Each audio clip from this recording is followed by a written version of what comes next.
Français, anglais, néerlandais et espagnol. Pour être honnête, en néerlandais, je n'étais pas particulièrement bon. Je pense que j'ai toujours fait un peu semblant grâce à mon accent, qui masque bien mon manque de vocabulaire. Je fais bien semblant en fait, c'est ça.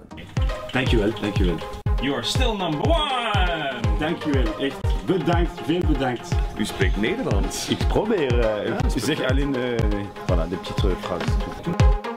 Comment est-ce que ça se passe en scène avec un public qui ne parle pas ma langue? Je m'exprime en anglais, mais je prépare toujours un petit peu.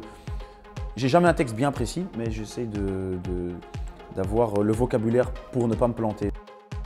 Quand je fais le Stromae-o-Met, qui est un jeu où je dis on va jouer à un jeu, c'est simplement quand je lèverai mon bras de cette manière, je voudrais un maximum de bruit, quand je le rabaisserai, ce sera silence.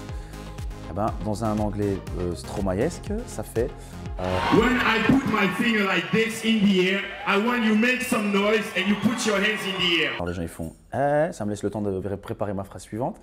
When I put it down, it's silence and you stop. Are you ready? C'est un anglais un petit peu bizarre, certes, mais en attendant les gens comprennent. Donc je le fais. Are you ready? Ok.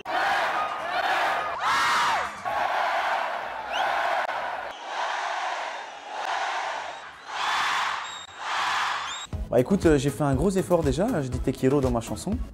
Un autre aussi, c'est Peace of Violence, qui est un des titres de l'album aussi. Qu'est-ce qu'il y a encore d'autre? Summertime aussi. J'aurais peut-être plus tendance à attendre un peu d'immersion quand même pour un jour, et un peu de lecture aussi en anglais pour m'improviser écrivain en anglais. Donc on va continuer en français pendant quelques années, voire peut-être pendant toute ma vie, je ne sais pas du tout, on verra.